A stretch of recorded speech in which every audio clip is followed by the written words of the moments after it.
You're listening to Healing Voices Project, where we share stories and the latest information from people who fight addiction every day. I'm Mike Torville, your host and author of Voices from the Fallen. Thank you for listening, for following, and most of all, for sharing with people you care about. Make your voice count too.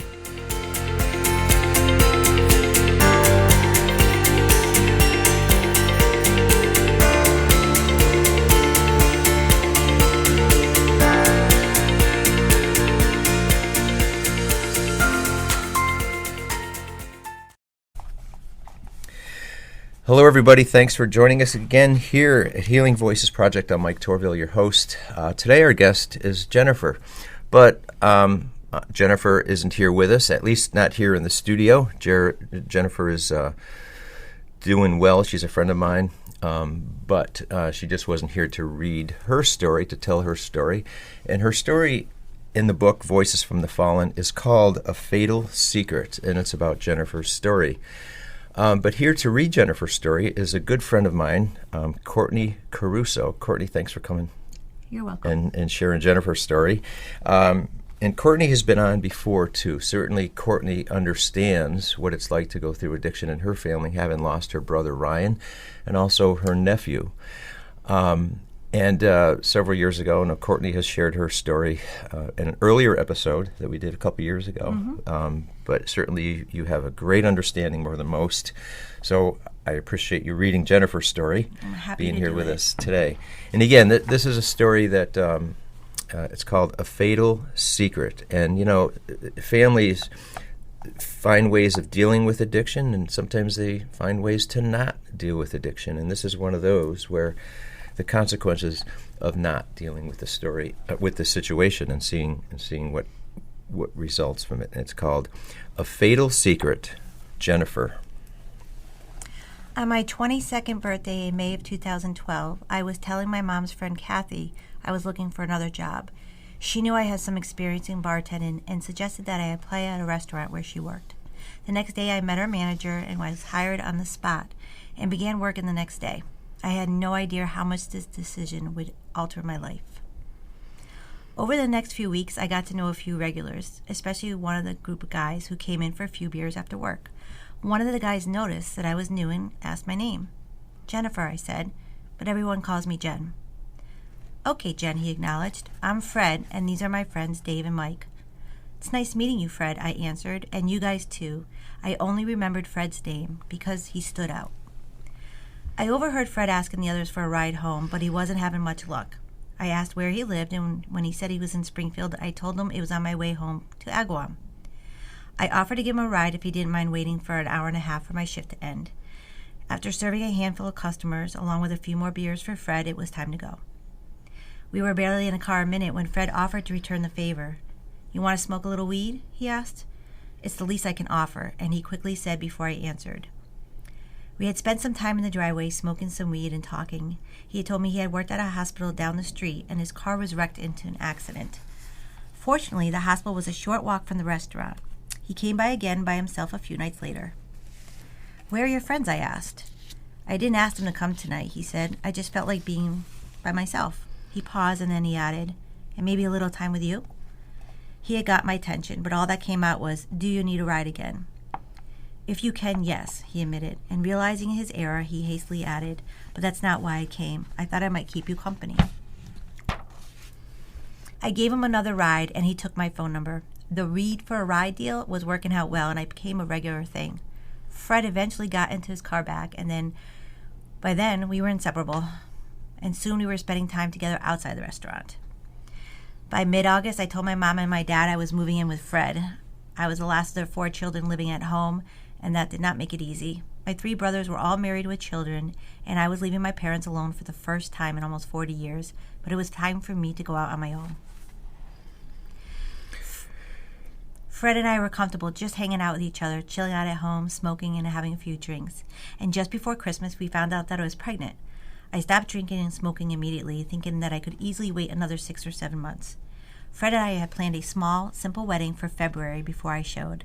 Life was changing fast. In early March, we had a snowstorm, and Fred had hurt his back shoveling and was out of work for a few weeks.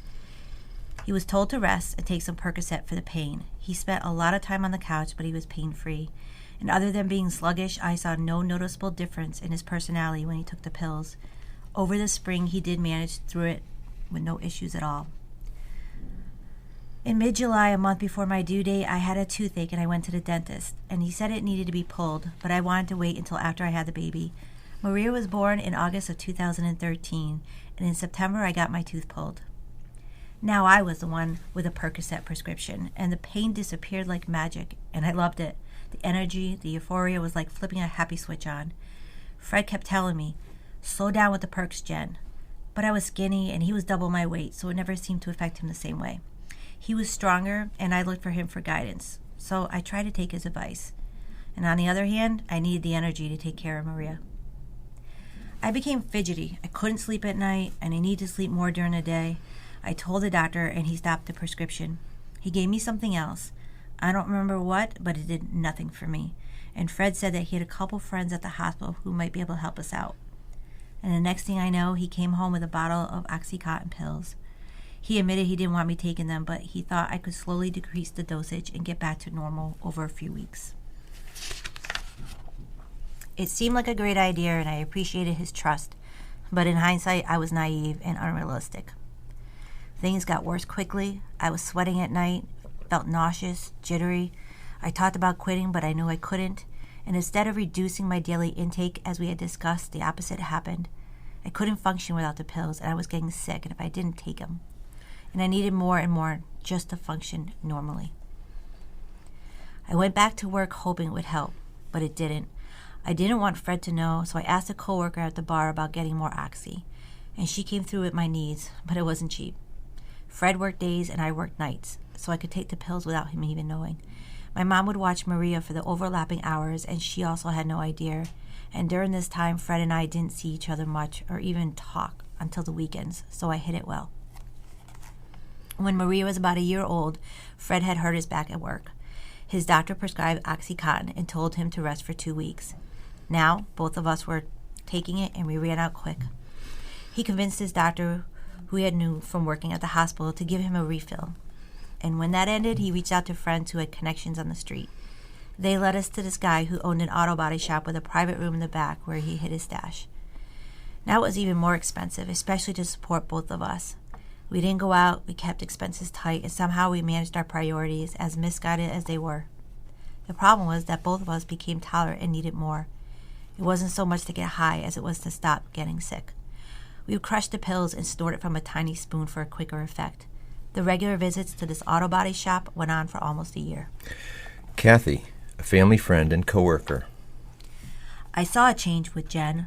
Her normal, bright-eyed look faded until she became disconnected, vacant, and looked right through you as if she could vanish without even being noticed. And the weight loss was alarming. She was way skinnier than before she had Maria, and I told my husband that I thought she looked terrible, and he said she was only tired from the pressures of being a new parent. Jen. I was getting sick with people asking me if I was all right. I don't know how many times I had to explain to my relatives, to my friends, and to the neighbors that I was just exhausted because the baby kept me up all night. To an extent, it was true, but I exaggerated to cover for my zombie-like state. One day, Fred and I both went to get pills together, and the guy said he didn't have any left. "What the hell are we supposed to do now?" Fred demanded. "You could have told us this before we came all the way out here." Wait, he replied, and he held his hands up to Fred, told him to calm down. "If you like the Oxy, this is going to work even better. And it's cheaper, too," he desperately added. He showed us a brown powder, and I thought it was some kind of morphine. But he said it was heroin, and the mere mention of heroin made me nervous, and my expression may have given it away. He said, "No reason to be afraid of this. It's safe, cheap, and it gets the job done quick." I didn't know a thing about it, and I looked to Fred for a reaction, and Fred just asked how to use it. "Well, it depends if you're scared of a needle," he laughed. "Let's just try a little," Fred cautiously replied. He scooped a tiny amount with a small plastic straw with a spoon-shaped end and snorted it to show us how. "It's just like that. Easy."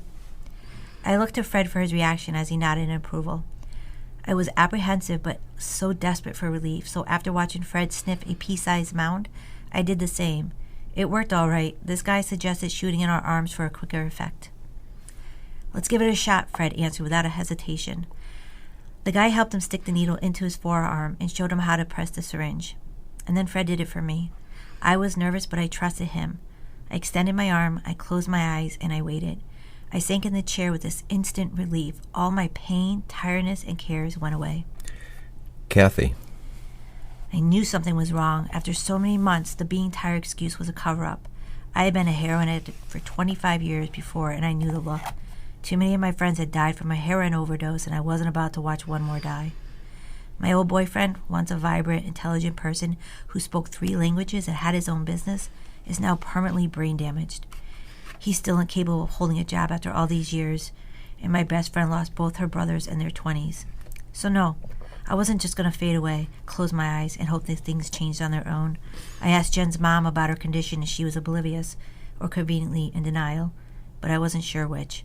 She thought nothing was wrong, and she dismissed the thought of her daughter even using drugs and was offended at the mere suggestion.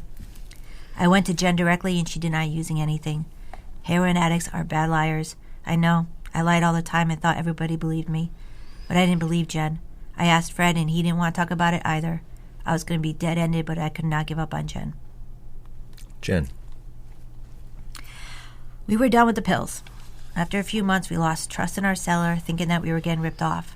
We sought out different sources and were skeptical of them too. The color changed, the quality was inconsistent, and in our constant search for a better high, we were always disappointed. Our tolerance built up, and we needed more as our bodies and minds started to deteriorate and grew more independent. In our sober months, we felt guilty, and we recognized that we weren't being responsible parents. Maria was over 2 years old now and was denied the attention she needed. Our bills were being paid, our debt was piling up, and despite knowing all this, we just couldn't quit. We tried to overcome it on our own and quickly realized that it would not work. Whatever Fred and I did, we did it together. We used together, and we're not going to quit together. And that was our pact. We looked for a detox center as we didn't want to confide in anyone for the fear of letting out our secret. This meant not letting our parents or our doctors finding out. And my friend Kathy kept asking me if I was using, but I denied it. And Jen knew she was on to me, and I knew that I couldn't fool her of all people. So I tried to avoid her, but it was hard, especially when I saw her at work. I just tried not to make eye contact, which only made things get worse. And aside from our supplier, no one knew a thing. It was our personal issue, and we would deal with it privately. And that's what we thought back then. God knows it was a massive mistake. Kathy confronted me one day and suggested that we go to detox. I played dumb, and I said I didn't know what she was talking about. And then she played the tough card, saying that she'd tell our family if we continued to deny our problem and refuse treatment. We didn't want issues with Maria, so we gave in, and we decided to go through detox. And at first we thought we should alternate our time to avoid anyone else having to watch Maria. And after a meeting with a counselor, she recommended that we go together. We had told some friends that we were going to go away to visit family overseas, and we asked them if they could watch Maria. And after 10 days, we arrived back home, we got Maria, and naively, we thought we would get on with our lives. No one knew, and we wanted it to stay that way. We had both underestimated the effects of withdrawal. The detoxing, to our surprise, was not an instant cure. I looked to Fred for support as he dealt with it so much better than I did. He kept telling me, "We can do this together, Jen. It's just a day at a time." His 1 day at a time line just meant that I'd be much sicker the next day. I wanted it badly, but my problem was that I never got heroin by myself. It was always with Fred, and now he was stuck on being clean, and I didn't know how to go out on my own and buy it. We argued, and he gave in. He confessed that he had craved it even more than I did, and he wanted to be an example of strength and struggle through the withdrawal for my sake. Just one more time, we agreed, just to relieve the sickness and the nausea. We brought it more and never brought up detox or the just one more time topic again. We both surrendered, and there was no point in talking about it. The following 2 years went by in a blurry haze. We used only at home, and we kept our secret. Fred lost his job at the hospital because of layoffs. He said, but he didn't want to talk about it. He worked odd jobs here and there while I worked nights at a new restaurant. The money was tight, and we barely made ends meet. Our parents watched Maria when our schedules overlapped. I don't know about Fred, but I definitely avoided eye contact when I saw either one of them. I just focused on Maria with a foolish thought that if I didn't see their eyes, they won't see mine. And if so, they would notice something for sure. My mom said I looked good since you'd been putting some weight back on, and she so delicately put it. Well, she may not have noticed my eyes, but she definitely was observant of other things. Something was, in fact, different. I hadn't been sick in a while, but started throwing up again. I went to the doctor and, surprise, pregnant again. I cried all the way home, thinking about how I was going to tell Fred. I was terrified that he would suggest an abortion and expected an angry confrontation. We could hardly afford Maria, who was now 4, and we could barely take care of ourselves. As I drove home, so many thoughts pounded my brain. How could I be so careless? How will we possibly afford 2 kids? Will Fred say that he's had enough of me and abandon me? Having a baby should be joyful news, and instead I felt crushed, and all I could do was cry. At first, Fred said nothing, and after a few long seconds of collecting his thoughts, he just looked at me and asked, "Are you happy?" "I want to be happy, but I'm scared," I said. "Well, what are you afraid of?" he asked calmly. I tried to tell him, but I burst out crying, spilling all of my fears about our money, our small apartment, the inconsistent income, my insecurities about Fred's commitment to our marriage, and finally, the drug habit that we couldn't get in control of.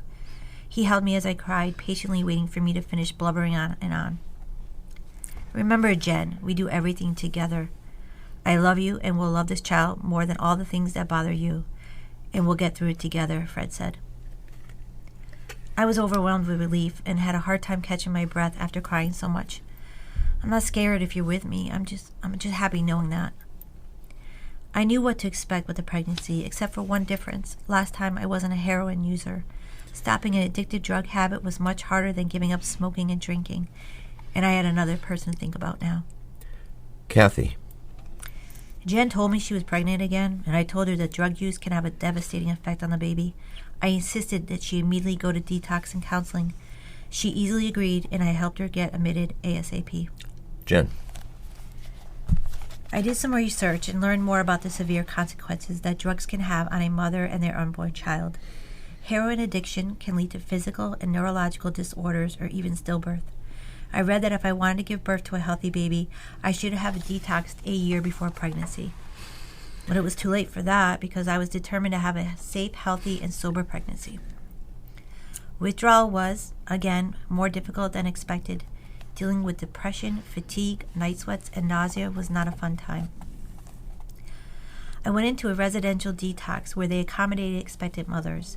I stayed 3 weeks and I was able to maintain my sobriety during the pregnancy, which I attributed to the care that I received at detox, along with a totally different mindset of preserving the health of my unborn child. I continued with counseling sessions throughout the pregnancy. Poor Fred had to work and arrange babysitting for Maria while I was away. And through all of this, our heroin habit was still our little secret. I was honest about telling my family that I was going to detox, but I said it was just because of the pot and alcohol.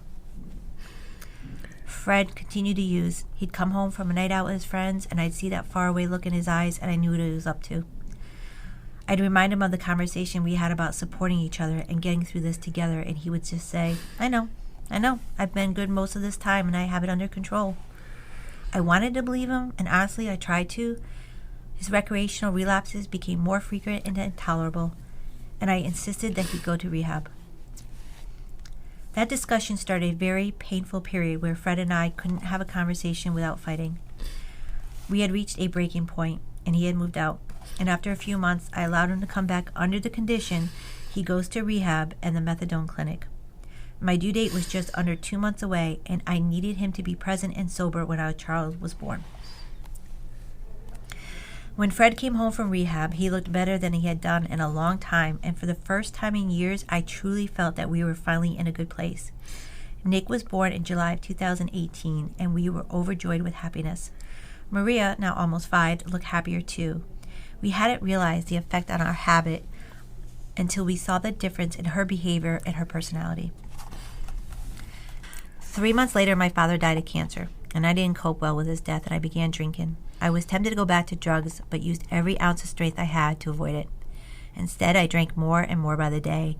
I didn't realize how sick I was getting until my mom visited and said I was shaking and I looked jaundiced. I was destroying my liver. She drove me to the ER where they treated me with liver pills and suggested that I go to AdCare and Worcester. The yellow skin and the eyes went away with the drugs, but my depression had persisted.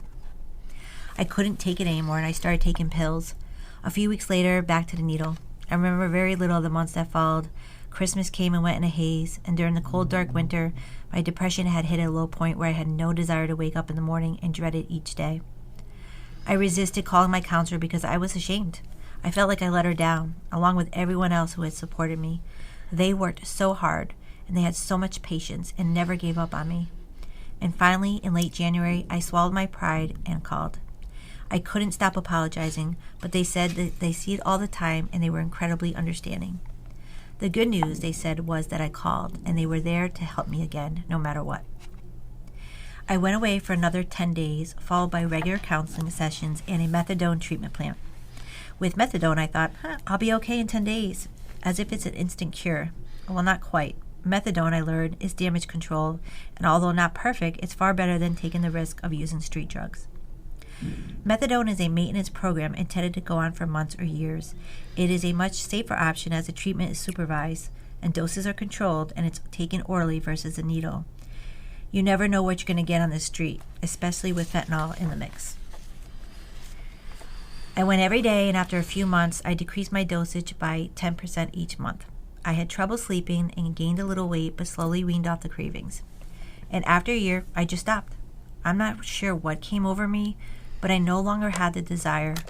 Counseling helped, along with keeping myself so busy with the kids and work that I didn't even have time to think about it. And this was an important factor in my recovery, forcing my busyness and avoiding idle time. Kathy. I saw improvements in Jen's appearance and personality, and most of all, her energy. Her eyes were focused, and her skin had more color, and she actually looked younger. She was getting back to her old self, and even went back to work. But I knew how this worked, and I remained skeptical. Fred was hurt a lot and spent time at home taking care of Maria and Nick. Jen. Fred had continued with his methadone, but it was so routine that we didn't even talk about it much. We didn't have to. It was a normal part of the day with no need to discuss it. And an early December snowstorm had hit us unexpectedly. When Fred came back in from shoveling, he immediately complained about his sore back. Here we go again, I thought. He's going to look for his old friends and get heroin. I waited for him to come up with an excuse to leave and planned on confronting him. I waited, and he didn't say a thing. Well, maybe I shouldn't be so overly sensitive after all, I conceded as he went into the bathroom. After 5 minutes, he came out, and my fears were warranted. It was that vacant look that I had seen so many times before. It only took me a few seconds to find the used syringe hidden on the top of the medicine cabinet. I followed him into the bedroom, and I demanded, "What's this?" He was too high to even respond, but I shook him anyways. I was so angry I wanted to scream, but I didn't want to alarm the kids. "Come on, Jen, just give me a break," he finally pleaded. "You lied to me," I shouted. Fred said, "You have no idea how much I needed this, and what choice do I have anyway? Nothing else works." "It's my worst choice, Fred." "It's easy for you to say," he said, averting his eyes. "We can't go back, and you know it," I demanded. "It'll be fine." He tried to shrug it off. "I'm only taking a little to stop the pain." I tried to see his point, knowing that the doctor wouldn't prescribe any pain meds because of our history. I caved, as usual, and told him I understood. 2 mornings later, I was getting Maria ready for the school bus. I shouted to Fred from the kitchen to hurry up in the bathroom. Nick was eating his breakfast, and I had to take Maria out to the driveway. I knocked and pleaded, "Hurry up, please, we have to go." He wasn't answering, so I tried to open the door, but it was locked. I panicked, and I tried to push the door in. With my heart pounding, I ran to the basement to get the sledgehammer, and after a few hard whacks, the door busted open.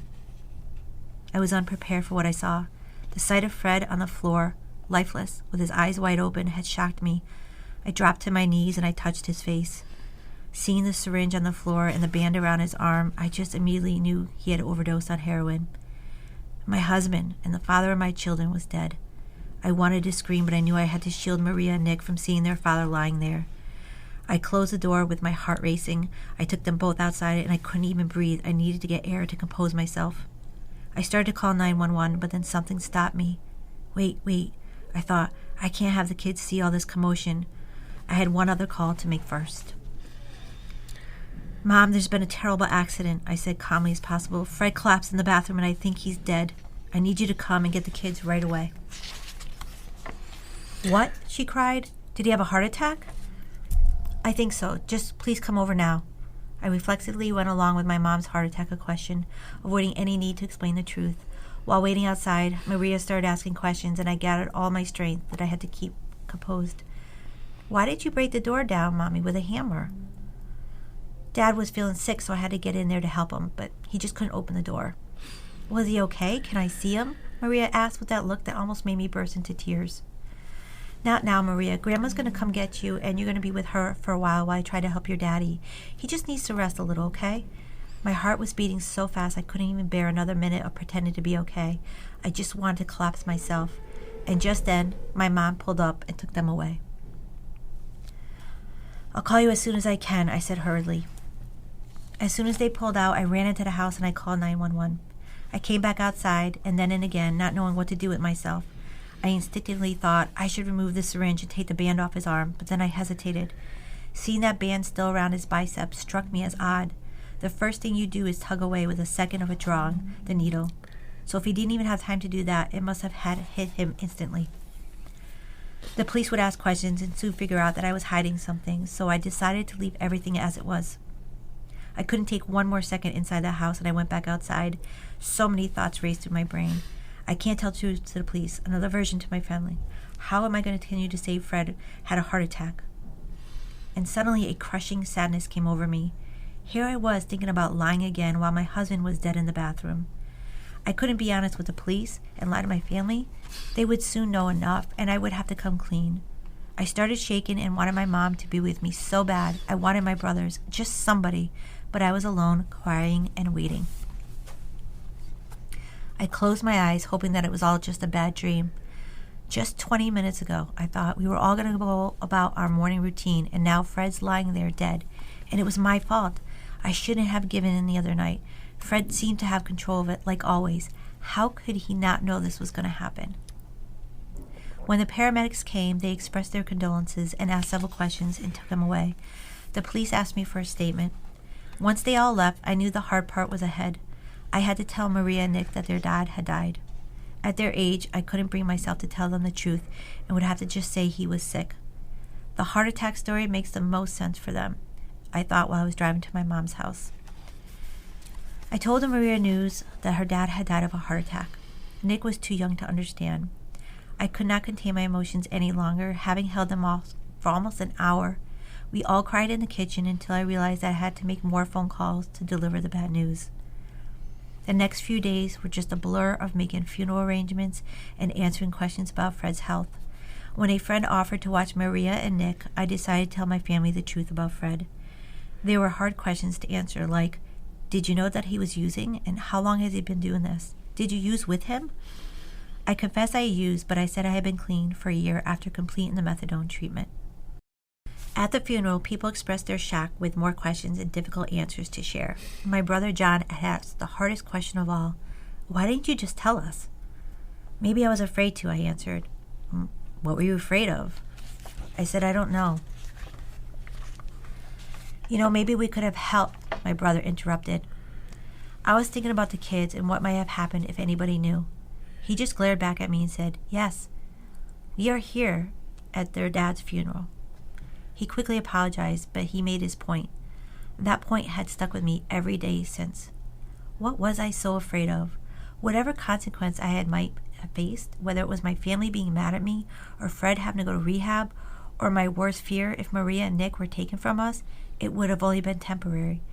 I would go through those things 1,000 times over rather than have my children grow up without their father. All my fears of separation and damaged relationships could have been repairable over time, and we might have had a chance to be whole again. Fred's death is something that we will never fully recover from. I miss him so much, and I regret not reaching out for help all those years. My family might have helped me, but I'll never know because I chose to lie and cover up everything. And I will regret it forever. I want no more regrets, especially when I have the ability to change things now. This is why I resolved to stay clean from drugs and turn my life around. I will not have my children grow up without their mother by their side. It's only been a year, and we have a long way to go. Thank you, Courtney. And if there's something from that story, again, it's called A Fatal Secret and Voices from the Fallen. It's just talking about it. And death, unfortunately, is a permanent situation, and though it's difficult, having the courage to talk about it is a path towards recovery and repairing your life. But death, if you ignore the situation, is a final consequence, a tragic consequence. Thank you again, Courtney, for reading the story. And again, visit us at healingvoicesproject.org. Thank you all.